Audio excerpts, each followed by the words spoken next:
पद अध्यक्ष, विधायक, फिर सांसद, सांसद और फिर सांसद और फिर विधायक, और फिर हमें लगता है कि गाड़ावारा के इतिहास में ऐसा चरण भी आएगा कि यहाँ गाड़ावारा के इतिहास में आज तक कोई कैबिनेट मंत्री या मंत्री नहीं बना। हम पद के लिए रहेंगे। ये विषय हमारा नहीं हो, ना हमारी अभिलाषा है। स्वाभाविक रूप से पार्टी के नेतृत्व उन्होंने निर्देश दिया कि विधानसभा का चुनाव लड़ना है। हमारा कर्तव्य है उस निर्देश का पालन करें और आज हम मैदान में पूरा कार्यकर्ता मतलब मतदाता कार्यकर्ता बन गया और कार्यकर्ता नेता बनकर काम कर रहा है। गाड़ावारा से जीत हो और हम एक विधायक मोदी जी को सौंपे, ये हमारी प्राथमिकता है। बाकी निर्णय पार्टी करती है, प्रदेश कैसे चलाना है ये जिम्मेदारी पार्टी की और हमारे शीर्ष नेतृत्व की है। कई वर्षों से लोकसभा के कार्यकाल को आप देख रहे हैं, फिर विधायक में अगर आते हैं तो कौन से अपन बिंदु रहेंगे, किन विधानसभा पर विकास के चर्चों पर बन रहेंगे? स्वाभाविक रूप से गाड़ावारा विधानसभा एक प्लान इस विधानसभा का नहीं बना पाए हमारे साथी भी और पिछले 5 वर्ष मतलब प्राथमिकता है। जब तक आप क्षेत्र की प्राथमिकता तय नहीं करोगे तब तक मुझे लगता है क्षेत्र को सही दिशा में आप नहीं जा पाओगे। मैं चुनाव के दौरान ही देख रहा हूँ क्या कई चीजें लोग ये भी कह सकते हैं कि आप सांसद थे आपने क्यों नहीं करा, तो सांसद की अपनी जिम्मेदारियां होती है क्योंकि हमारा जो एक संवैधानिक ढांचा है उसमें सांसद के कर्तव्य अलग है, विधायक के कर्तव्य अलग है। अच्छा फिर लोग कह सकते हैं विधायक चूंकि अपोजिशन का था इसलिए नहीं हुआ, मैं इस बात से सहमत नहीं हूँ क्योंकि अपोजिशन के सांसद भी हैं, वो भी काम कराते हैं। अपोजिशन के आज मध्य प्रदेश में गोपाल भार्गव जी अगर गोपाल भार्गव जी, कैलाश विजयवर्गीय जी अगर कैलाश विजयवर्गीय जी, तो ये विपक्ष में रहते हुए ही इनको आकार मिला है। ये विपक्ष के विधानसभा का शेर के रूप में गोपाल भार्गव जी को लोग जानते हैं, कैलाश जी को जानते हैं। और जैसे अपोजिशन में से लगातार हमारे माननीय शिवराज जी जब सांसद हुआ करते थे तब भी उन्होंने एक संसद के अंदर पहचान बनाई थी, एक योजनाओं का क्रियान्वयन, मोटिवेशन, इस तरह से। तो ये यहाँ पर प्लानिंग की बड़ी कमी मुझे लगता है, लैक ऑफ प्लानिंग जो होती है ना उसके कारण ये क्षेत्र पिछड़ा है। जिन चीजों पर फोकस करके पहले काम होना चाहिए था वो चीजें नहीं है, तो ये हमारी चुनौती भी है। वो मुझे लगता है कि अनुभव के आधार पर, संपर्कों के आधार पर और मोदी जी के नीचे काम करने का जो एक अवसर मुझे मिला है, उन सब चीजों को दृष्टिगत रखते हुए मैं कह सकता हूँ हम इस विधानसभा को एक अच्छी विधानसभा, आदर्श विधानसभा बनाने में कामयाब होंगे और सही मानो इसका हक भी है इस विधानसभा। आप मोदी जी के कार्यकाल में भी रहे हैं, आपकी शिक्षा के माहौल में आपने बहुत विशेष कार्य किए हैं। क्या विजन रहेगा कि हम विधानसभा स्तर पर की कोई मेडिकल कॉलेज की या फिर हम कहें कि स्वास्थ्य व्यवस्था में जो 300 बिस्तर की माननीय मुख्यमंत्री जी घोषणा कर गए हैं और साई चौका में भी एक कॉलेज की घोषणा, उस पर भी क्या क्रियान्वयन? नहीं, ये जो स्वास्थ्य अभी हमारी व्यवस्था है वो व्यवस्था ही अगर अपडेट हो जाती है, 300 बिस्तर का अस्पताल जो यहाँ पर माननीय मुख्यमंत्री जी ने दिया है, जिस दिन गाड़ावारा में शानदार 300 बिस्तर का अस्पताल चालू हो जाए, उसमें डॉक्टर्स की पूर्ति हो जाए, नर्सिंग स्टाफ की, दूसरी पैरामेडिकल स्टाफ की पूर्ति हो जाए, तो ये कम नहीं होता है। क्योंकि मेडिकल कॉलेज खोलना और मेडिकल कॉलेज के लिए उसमें अनेक तरह की चुनौतियां रहती हैं। हर जिले में मेडिकल कॉलेज का हमारी सरकार का प्लान है, वो खुलना भी है। कब खुलेगा ये हम नहीं कह सकते, लेकिन मेडिकल कॉलेज आप गाड़ावारा में खोलते हो, फैकल्टी, प्रोफेसर, अरेंजमेंट, ये वो बड़ा ऐसा विषय है कि जिसमें समय लग सकता है। लेकिन 300 बिस्तर का अस्पताल, एक बेहतर हॉस्पिटल यहाँ पर इंफ्रास्ट्रक्चर उसका तैयार हो, तो वो हम अगर जनता को दे पाते हैं, मुझे लगता है कि तुरंत में एक बड़ी उपलब्धि होगी। विपक्ष के लोग बार-बार लगा रहे बाहरी प्रत्याशी, क्या उस पर आपका बोलना है? नहीं, विपक्ष के लोग नहीं लगा रहे। मुझे लगता है कि भाजपा से जो कांग्रेस में गए हैं ना, उनके पेट में ज्यादा दर्द हो रहा है जो इस तरह की बात कर रहे हैं। वो विपक्ष मतलब कांग्रेस, और कांग्रेस अगर मुझे बाहर का मानता है तो कमलनाथ जी कहाँ थे, राहुल गांधी कहाँ थे? ये विषय नहीं चलते। मैं 15 साल से यहाँ का सांसद हूँ, बाहर के कैसे हो सकता हूँ? मेरा काम, मेरा व्यवसाय गाड़ावारा विधानसभा बाहर का कैसे हो सकता है?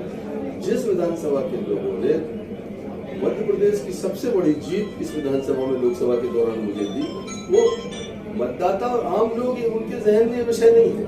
ये कुछ चिन्हित व्यक्ति हैं जो सोशल मीडिया के माध्यम, मैं तो उनके साथ डिबेट करना चाहता हूँ। ऐसे लोग अगर उनमें मानता है आकर मेरे साथ बैठे, मैं चुनौती दे रहा हूँ कि वो मतलब मुझे बाहर का सिद्ध करें, और मैं उनको बताऊंगा जिन आंकड़ों के नीचे वो काम कर रहे हैं वो कहाँ के हैं। कमलनाथ जी कहाँ के हैं? 87 से यहाँ पर है। अगर छिंदवाड़ा के लोगों ने बाहर का मान लिया हो तो एक चुनाव नहीं जीतते वो जो 8 चुनाव जीत चुके हैं। राहुल गांधी वायनाड के लोग कह दें कि तुम बाहर के हो, वहाँ जो 5-6 लाख वोट से जीत कर आए सदन के अंदर बैठे हैं, वो वहाँ पर जमींदोज हो जाते। सोनिया जी विदेशी मूल की हैं, हिंदुस्तान ने उनको बहू के रूप में स्वीकार किया, अमेठी से सांसद हैं। अगर उनको मान ले कि आप दिल्ली रहती हो, 5 साल में केवल 2 बार आती हो, हम क्यों वोट दें, क्या करेंगी वो? ये सारे विषय, ये जो लोग ये बात कर रहे हैं उन्हें संविधान का ज्ञान नहीं। उनको समझना पड़ेगा कि विधायक बनने के लिए जो इमीडिएट प्रायोरिटी है वो ये है कि मध्य प्रदेश का निवासी होना चाहिए। तो मैं तो जिले का निवासी हूँ और जिस विधानसभा से मैं विधायक रहा, पहले जनपद अध्यक्ष रहा, वो यहाँ से 1 किलोमीटर दूर है और साले चौका जहाँ मेरा काम है वो इसी विधानसभा का है। तो ये सब मुझे लगता है ये एक दिमाग भटकाने का कोशिश है, या कई बार आदमी इसमें संभावना खोजता है कि इस तरह की बातें चला के मैं मतदाताओं को भटकाएं। मतदाता नहीं भटकने वाला, मतदाता को विकास चाहिए, मतदाता को मान सम्मान चाहिए, मतदाता को प्रगति चाहिए, उसे इस पिछड़ी हुई विधानसभा को ठीक करने का अवसर मैं देना चाहता हूँ। मैं चाहता हूँ कि मतदाताओं का आशीर्वाद मिलेगा तो यहाँ जो पिछड़ापन है यहाँ का, तो आज देखिए आप नरसिंहपुर जिले के, मेरे पास गाटावारा विधानसभा, तेंदुपड़ा विधानसभा, नरसिंहपुर विधानसभा वगैरह, उदयपुरा चले जाओ आप, लेकिन यही गाटावारा विधानसभा में ही क्यों गंदगी में डूबे गांव, गलियों में भरा हुआ पानी, टूटे हुए स्कूल भवन, दिशाहीन नौजवान, आईपीएल सट्टा खेलते हुए आत्महत्या करते बच्चे। मैं तो जो हमारे लोग जिनने यहाँ शासन किया, मैं उन पर ही प्रश्न चिन्ह लगाता हूँ कि आप यहाँ क्या करते रहे। आज आप कांग्रेस में जाने के बाद आप कह रहे हो कि यहाँ बड़ा भ्रष्टाचार था। अरे भ्रष्टाचार था आपकी आवाज में क्या? उस समय आपकी जबान में क्या हो गया था? आपकी सरकार थी, आप विधायक थे, विधायक नहीं थे तो आप यहाँ हारे हुए व्यक्ति थे, आपको आवाज अपनी बुलंद करना चाहिए थी। आप कांग्रेस में जाने के 10 दिन पहले तक आप कह रहे थे हमारा सांसद आदर्श सांसद है, और 10 दिन बाद आप कांग्रेस में चले गए तो कह रहे सांसद से बुरा कोई नहीं। तो जनता सब समझती है, बेवकूफ नहीं है। आप स्वार्थ के कारण, अब आपकी जबान स्वार्थी जबान है। 10 दिन पहले वही जबान आपकी बोलती थी कि मोदी आदर्श लेता है, शिवराज जी आदर्श लेता है। 10 दिन बाद आप कहने लगे कि शिवराज जी ने ठीक नहीं किया, गाटावारा भ्रष्टाचार था। तो इन चीजों से मैं सहमत नहीं हूँ। राजनीति में इन पर मैं प्रतिक्रिया भी नहीं देना चाहता, टिप्पणी भी नहीं करना चाहता।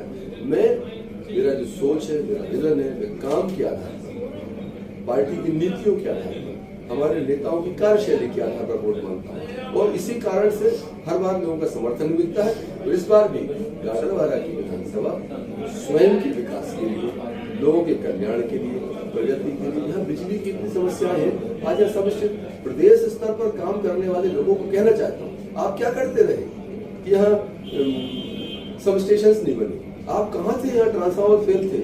आप कहाँ थे? यहाँ बिजली की फीडर सेपरेशन के काम नहीं हुए। मध्य प्रदेश में शायद अकेली विधानसभा होगी जो विधायकों की निष्क्रियता के कारण कम से कम 6 गांव ऐसे हैं जो राजस्व ग्राम नहीं है, वो कहीं पर चिन्हित ग्राम नहीं है, उन पर काम करने की आवश्यकता है। यह चुनौती बहुत है, और मुझे लगता है कि अनुभव के आधार पर, और मैं मेहनत करने की मेरी जो शैली है, काम करने का जो परिश्रम करने की मेरा मादा है, उसके आधार पर मैं कह सकता हूँ कि इस विधानसभा को हम एक सही रास्ते पर ले जाकर बढ़िया प्रगतिशील विधानसभा बनाने में कामयाब हैं। एक अंतिम क्वेश्चन रहेगा कि मध्य प्रदेश की सबसे बड़ी लोकसभा जीत आपके माध्यम से मिली, क्या जैसे कि विपक्ष लोग कहते हैं कि इसमें सबसे बड़ी हम आपको जीत दिलाएंगे, क्या उसको खंडन होते हुए मध्य प्रदेश की सबसे बड़ी विधानसभा की सीट कहलाएगी? देखिए, मेरे स्वयं के हाथ में कुछ नहीं। मोदी जी का नेतृत्व, शिवराज जी ने जो प्रदेश में काम किया, उन कामों का परिणाम, कार्यकर्ताओं का परिश्रम, स्थानीय जो हमारे नेता हैं, संगठन के लोग हैं, उनकी मेहनत, उस आधार पर मैं कह सकता हूँ कि यहाँ भारतीय जनता पार्टी को बड़ी जीत मिलने वाली है। और जो जनसैलाब लगातार यहाँ पर चल रहा है, चुनाव प्रचार के अभियान, स्वस्फूर्त लोग निकल के काम कर रहे हैं, वो इस बात का प्रमाण है कि गाटावारा विधानसभा में एक बड़ी जीत मिलने वाली है भारतीय जनता पार्टी को। और यहाँ पर लोग मोदी जी को, शिवराज जी को जीत के रूप में उभार देना चाहते हैं। सीधा सीधा हम कहें कि यह सबसे बड़ी जीत कहलाने के लिए सांसद जी ने कहा है कि यह बहुत बड़ी जीत कहलाएगी मध्य प्रदेश के लेवल में, और साथ ही साथ में नगर के विकास के लिए, विधानसभा के विकास के लिए जहाँ जिस स्तर पर जाना पड़ेगा उस स्तर पर सांसद से लेकर विधायक वहाँ पर जाएंगे। आज के इस कार्यक्रम में हमसे जुड़ने के लिए आदरणीय सांसद जी और विधायक प्रत्याशी का आभार व्यक्त करता हूँ। साथ ही साथ में अगर सोशल इंडिया न्यूज से आप जुड़ना चाहें तो हमारी खबरों को देखते रहें। एमपी सोशल इंडिया न्यूज से आशीष राय।